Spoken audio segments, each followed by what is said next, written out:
Let me drive. I won't make a fool out of you. There's nothing I can't do with the race car. I'm Jerry Bruckheimer, the producer of Days of Thunder.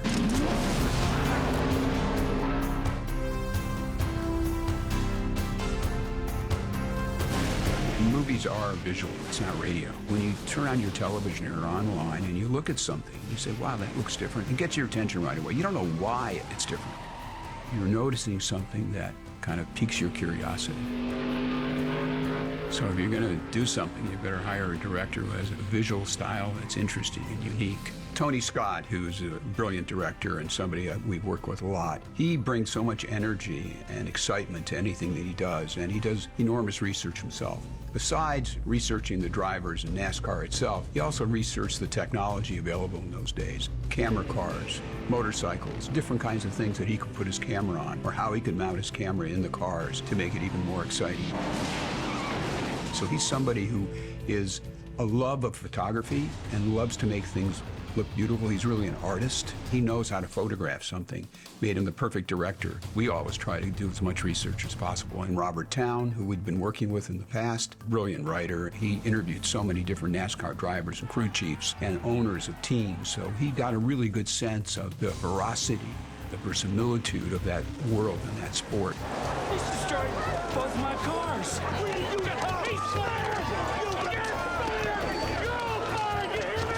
Some amazing characters were driving these monster cars around this oval going 180, 190 miles an hour, in fact breaking 200 miles an hour. When they go in some of the turns, their car lifts into the air. It gets so brutal. Every track is different. You have the ovals and then you have a road track, and so cars have to be built for each individual track. And this is all information that we got from doing that research that Towne did, and Tom the same way. Tom actually loved driving those cars. He's got the need for speed, and so does Tony.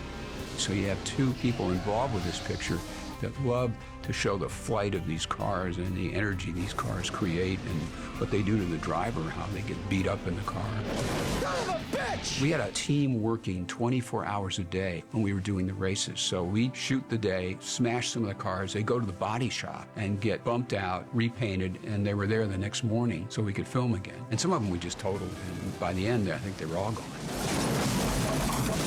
Tony worked on Top Gun with us. We had a great relationship. He had a great relationship with Tom Cruise. He knows the energy that Tony brings. That's something that's so exciting for an actor when you have a director who's so deep in the weeds on how to make something excellent as far as how you film it and how to tell a story. That's what Tony is great at, or was great at.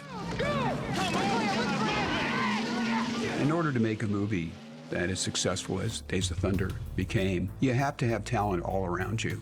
It just doesn't happen by osmosis. And Tony brings that talent wherever he goes, and so does Tom. The casting was a collaboration between the producers, Don and myself, Tom and Tony, and our casting director. So when people came in, Tom actually sat with them and talked to them along with us to feel if they had the sense of the kind of story we wanted to tell.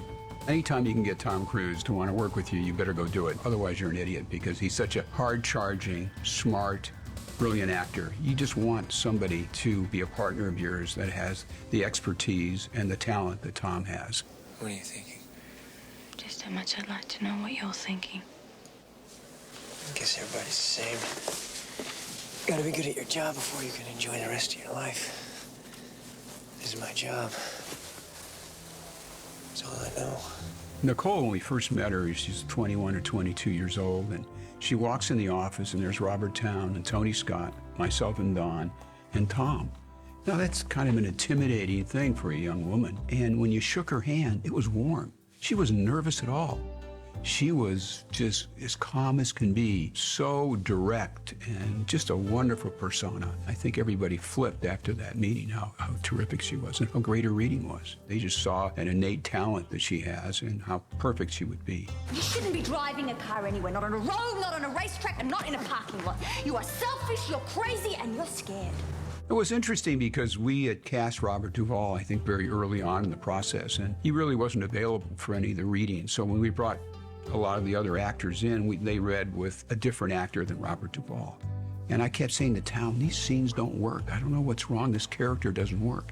And finally, about 2 weeks before we started filming, Robert Duvall was available. And he came in and read with another actor and read the same exact lines that the other actor had done playing Robert Duvall. It was a totally different performance. And it convinced all of us that the words were right, that he brought something so special. That's what happens when you get a great actor. He made them really fantastic. You think you'll hide from your bad luck in his car? And what the hell for, Rowdy? If he could run tomorrow, he'd crash you to win the race. He's mean. He's no particular friend. So why? Because he asked me to. Horse shit! You just want to race again. What's fun about making movies? First of all, I love to entertain audiences, so let's start there. When you can put a group of people together that have the same goal, we're going to make terrific entertainment. And we're going to try to rivet an audience and give them an experience, take them on a ride where they forget about everything and they don't worry about the kid that's home crying and who's got a cold. They're absorbed in what we've all created. And when that team is a great team like we had on Days of Thunder between Tom and Tony and Robert and all the actors that we had, it's like going to summer camp. In the end, you make a movie that's entertaining and you're making a 4K version of it, which means it's lasted over 29 years and people are going to want to see it over and over again. It's the love of entertaining people, love of standing behind a packed crowd in a theater and watching them laugh and cry and applaud is something that you were a part of.